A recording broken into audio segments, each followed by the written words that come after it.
Every time I put on the Notre Dame jersey, I recognize my blessing.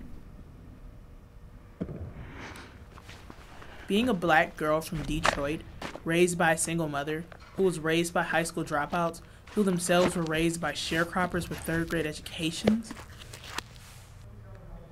I feel I'm not supposed to be here.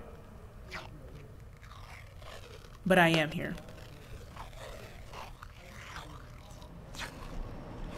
The ash is real in these mean Southfield streets. This is my mom. Whew.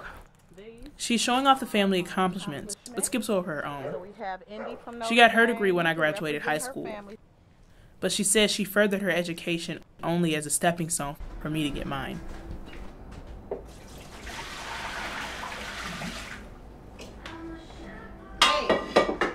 So what did your parents teach you when you were growing up? Get an education. That was my overall lesson. Did you think that was possible when you were growing up? Absolutely. I knew it was possible to get an education. I just didn't know how you paid for an education. My focus was go to work and provide for my child. Period.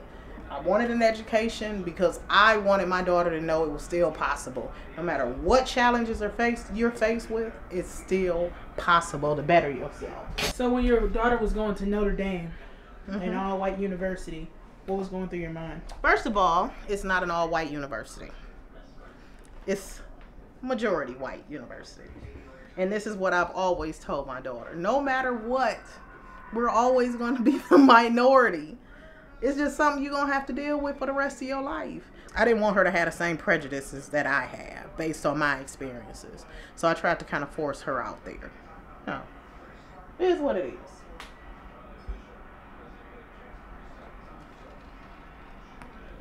Red cup break it is, the holiday. Let's see, what am I? I'm like a triple minority, I suppose. So I'm a black gay woman. I'm also a single mother, so that might be 4. How do you have a wife and a biological daughter?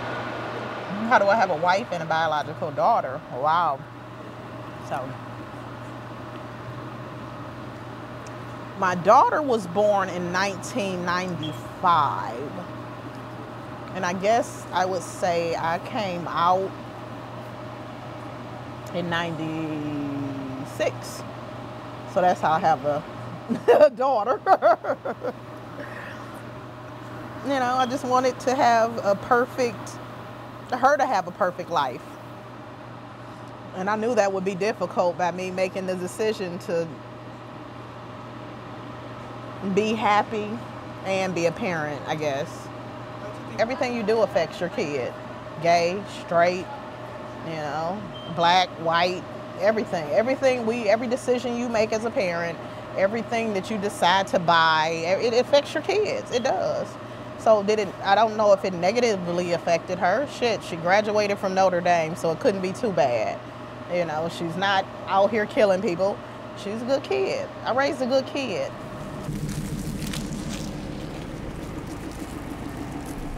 We had a flat coming home from a camping trip. What do people say when they See us hear you camping? go camping? Yeah. Black people don't camp. That's usually the first thing we get. So we don't camp. The second thing is we get a lot of attention because it's 2 females doing the setup. Females. I know that's like y'all say we're not supposed to say female anymore. But Do you ever wish you had a man around to do it? never. Never. The only thing that a man can do around here is kill spiders. Kid. So did you get married before gay marriage was legal? It was marriage equality was a year, maybe a year before we got married, the law passed. So was marriage ever even a thought for you? From day one, from the first moment I laid eyes on her. How did that feel knowing it was illegal? Girl, I'm black. I don't care about the law. I am so joking. We don't really push gay rights or anything like that because when you experience discrimination on the level that the African Americans have, you know, gay is the last thing a person discriminates on me against.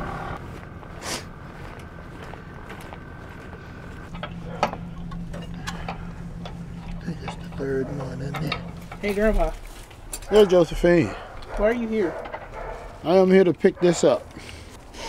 But, Granddad, why are you touching a camper? Haven't you heard that black people don't camp? I am 6% white. Where? 1/6 white. How are you sure? Or 1/16 white or something. Just like all white ain't white. All black ain't black.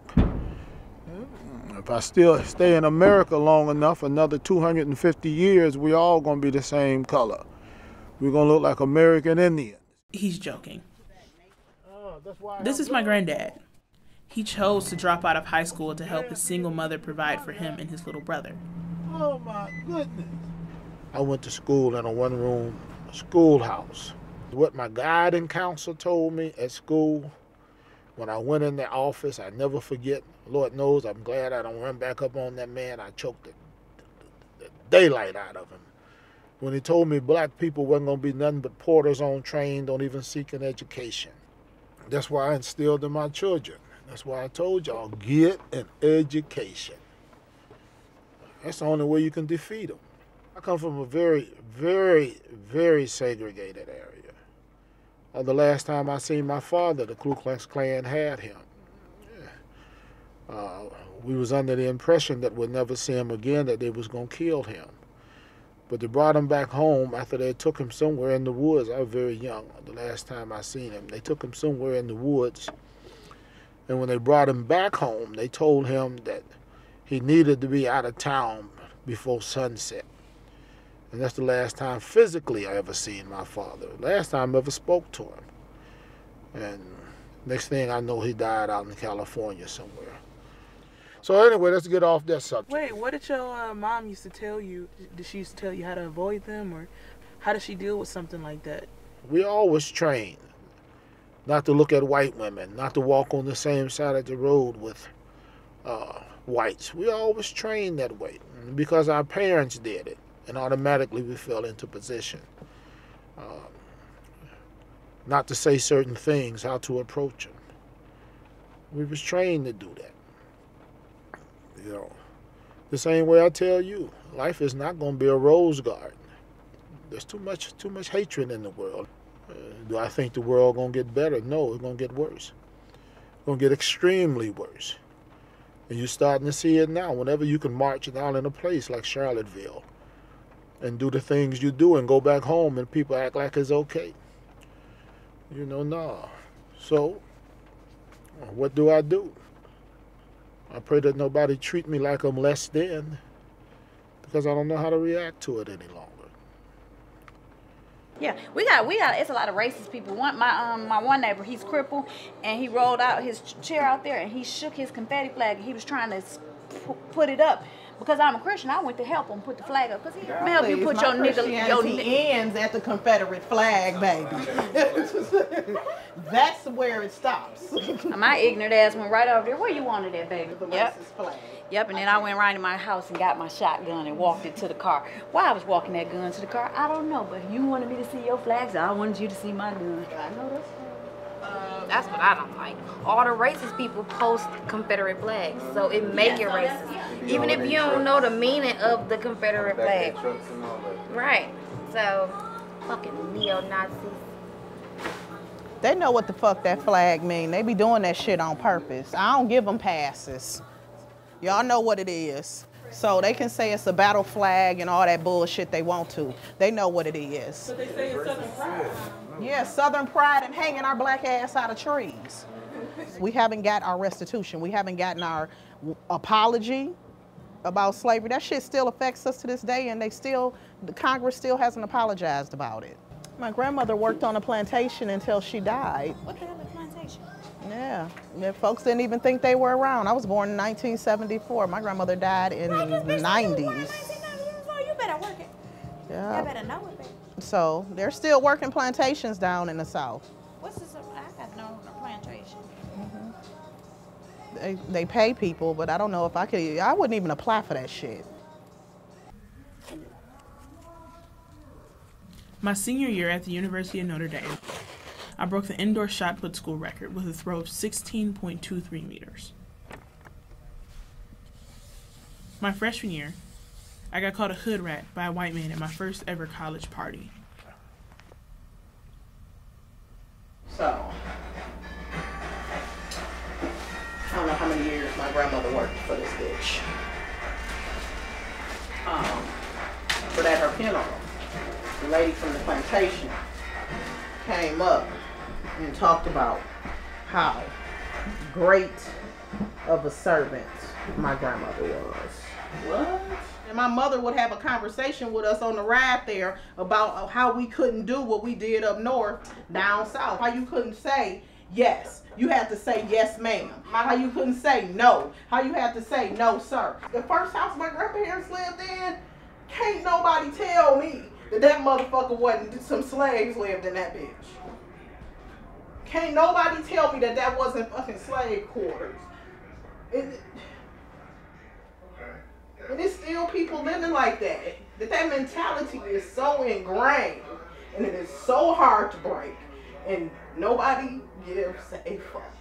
We got real motherfucking people that hate us. Motherfucker don't want to hire you, you black. Motherfucker don't want to hire you because you gay.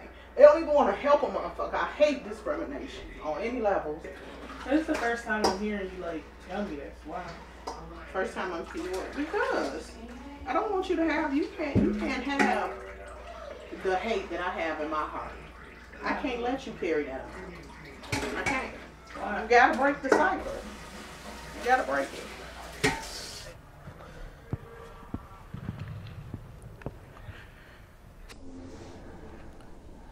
You gotta break the cycle.